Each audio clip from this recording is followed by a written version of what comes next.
Depois de passar por uma fase de contestação em julho de 2025, o atacante Pedro do Flamengo volta a ganhar destaque. Ele volta a marcar gols pelo Flamengo, fazer grandes partidas, ganha os holofotes novamente e, como já vimos anteriormente, ser cogitado para a seleção brasileira. Mas o que mudou? Será que o Ancelotti também vê ele como um possível camisa 9 da seleção brasileira? Oi, meu nome é Gustavo Reisen e esse aqui é mais um vídeo do Crônicas da Bola. Já vou pedindo para você deixar seu like no vídeo, se inscrever no canal, para que isso apareça para mais apaixonados por futebol. Isso aqui vai ajudar bastante o canal a crescer, que estamos ainda no começo, e se você puder ajudar, já vou ficar muito feliz com isso. Em julho deste ano, após uma vitória do Flamengo sobre o São Paulo, Felipe Luiz foi questionado por que ele não estava mais relacionando o Pedro para as partidas do Flamengo. Todo mundo achava muito estranho, né? O Flamengo, por mais que tivesse engatando uma boa fase ali, o atacante Pedro ele não era mais relacionado depois que acabou o Super Mundial. E aquilo chamou muita atenção dos torcedores e da mídia. E ao ser questionado, Felipe Luiz expôs o atacante, disse que ele não estava treinando direito, disse que o scout dele era um dos piores do elenco. Enfim, que ele não vinha tendo a intensidade que ele esperava que o seu atacante tivesse dentro de campo. Cara, isso pegou muito mal na época, o Pedro ficou muito bravo, fez até post em rede social reclamando, mas enfim, depois daquela mijada ao vivo, tudo mudou pro atacante Pedro Guilherme. Mesmo ele ainda não sendo titular absoluto pelo Flamengo, ele voltou a ganhar confiança com o tempo. Começou a entrar nas partidas, jogou de titular algumas vezes e de lá pra cá foram 21 partidas, sendo 13 como titular e 12 gols. Além de ter distribuído 6 assistências. São números bem expressivos se a gente for considerar apenas o segundo semestre. E mais recentemente, pelo Campeonato Brasileiro, ele foi extremamente decisivo em 2 partidas muito importantes. No clássico contra o Botafogo, onde o Flamengo ganhou de 3-0, ele marcou um gol e deu uma assistência. E também no grande clássico interestadual, né? A gente vem frisando que Palmeiras e Flamengo são os grandes favoritos pelos títulos aqui no país e estão disputando ponto a ponto para ver quem leva o título do Campeonato Brasileiro. E nessa partida, onde o Flamengo ganhou de 3-2, o Pedro participou dos 3 gols do Flamengo, sendo um gol, uma assistência e o pênalti que o Jorginho fez o gol, ele que sofreu. Então quer dizer, ele ganhou uma importância muito grande. Inclusive, depois do jogo do Palmeiras, Felipe Luiz, o técnico, o mesmo que afastou o Pedro, teceu muitos elogios ao Pedro, dizendo que convocaria ele para a Copa do Mundo. Disse que não sabe se o Ancelotti enxerga ele assim como um possível convocado, mas se fosse ele, se dependesse exclusivamente do Felipe Luiz, ele convocaria o Pedro. Cara, o futebol é muito louco, né? Como as coisas mudaram em 3 meses, onde o Felipe Luiz não enxergava intensidade no Pedro e agora já falando que chamaria ele para a Copa do Mundo. Eu amo futebol por causa disso, é uma loucura.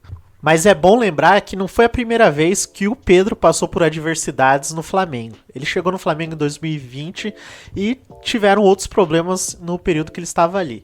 Primeiro, que ele teve que disputar a posição com o Gabigol por muito tempo. Algumas vezes eles chegavam até a jogar junto, mas ele era tido por muitos como o reserva do Gabigol, né? O Gabigol sempre muito decisivo ali pro Flamengo, acho que nem precisa explicar muita coisa, né?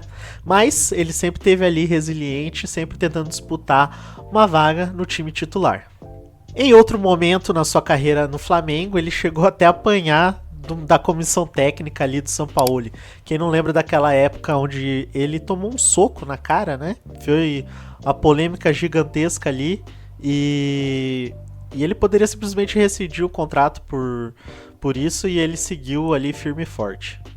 O Flamengo já disse não para diversas propostas que ele recebeu ao longo dos anos, porque o Pedro, apesar de não ser titular absoluto no seu tempo no Flamengo, ele sempre fez muito gol.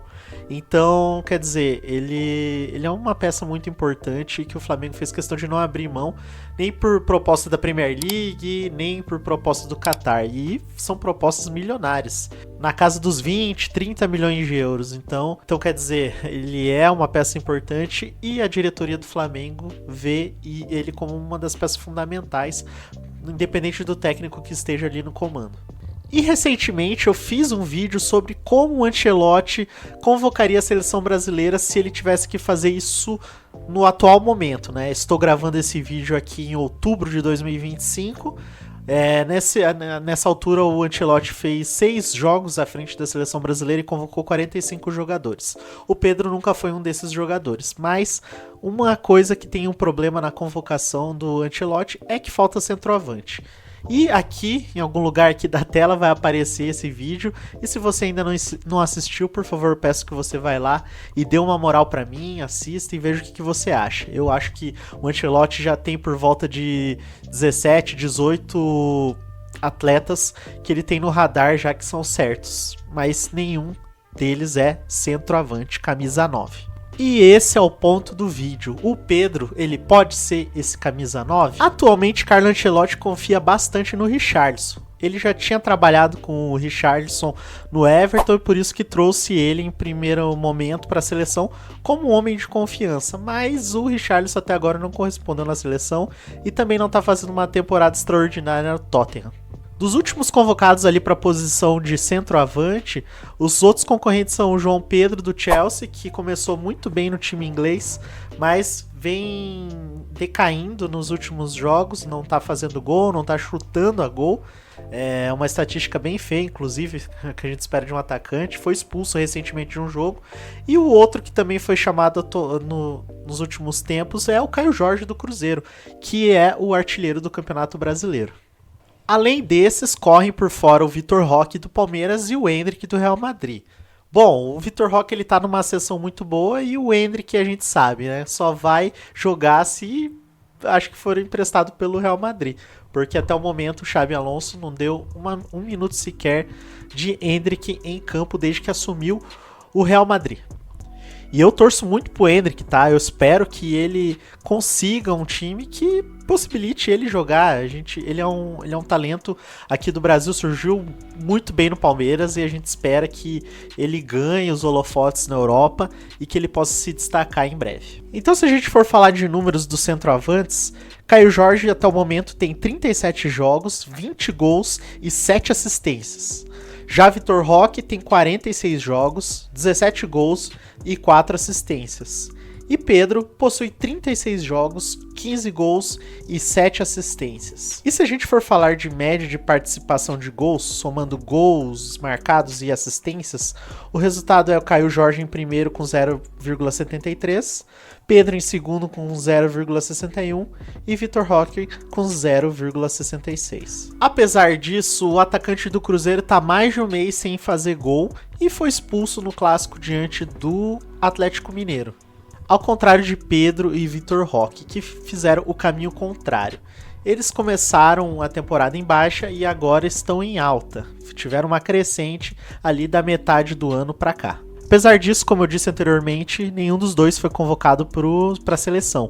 Então, a expectativa é que rolem testes entre Vitor Roque e Pedro. Agora, se a gente for falar de carreira no total, aí Pedro tem uma distância muito grande para os dois. Até pela idade, né? O Pedro já vem se destacando há muitos anos. O Pedro tem 28 anos, Vitor Roque tem 20, o Caio Jorge tem 22, 23 anos, então eles ainda têm muita coisa pela frente, né? Já Pedro já tá mais maduro, já tem mais bagagem. Ele é campeão de títulos muito importantes aí nessa era vitoriosa do Flamengo, né? Ganhou o Campeonato Brasileiro, Libertadores, Copa do Brasil. Bom, Campeonato Carioca nem se fala, então. E em muitas dessas competições ele foi artilheiro. A má fase e posteriormente a saída do Gabigol também ajudou muito a ele a deslanchar e ganhar confiança na equipe do Flamengo. E é bom lembrar que o Pedro ele já foi para a seleção brasileira, ele participou do grupo que foi para a Copa do Mundo de 2022. Inclusive ele estava naquele jogo fatídico contra a Croácia, onde a gente foi eliminado. Ele bateu um dos pênaltis, fez o gol, né? Deu tudo certo ali para ele. Mas ele não teve uma sequência. Sempre que algum técnico queria chamar o Pedro para a seleção, ele estava machucado, estava lesionado e acabava não indo. Então ele acabou não tendo uma sequência depois daquela Copa do Mundo. Então, pra gente chegar numa conclusão aqui do vídeo, eu vou dar a minha opinião. Sim, eu acho que o Pedro ele tem muita capacidade de ser jogador da seleção brasileira.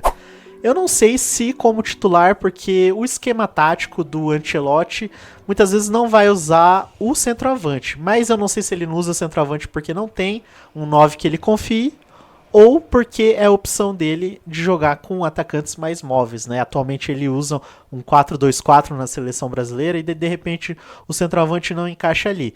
Mas eu acho que é de extrema importância ter um camisa 9, daquele que é mais fixo na área, para caso precise mudar, alterar a forma de jogar em algum momento. Bem como acho que o Vitor Roque também possa ter uma chance na seleção brasileira em algum momento. Lógico, o Vitor Roque ele não tem tanta característica de ficar preso na área, mas ele já é um atacante mais próximo da área que os demais que vêm sendo convocados. Digo, aquele finalizador, fazedor de gol. E você, torcedor, você acha que o Pedro tem vaga na seleção brasileira?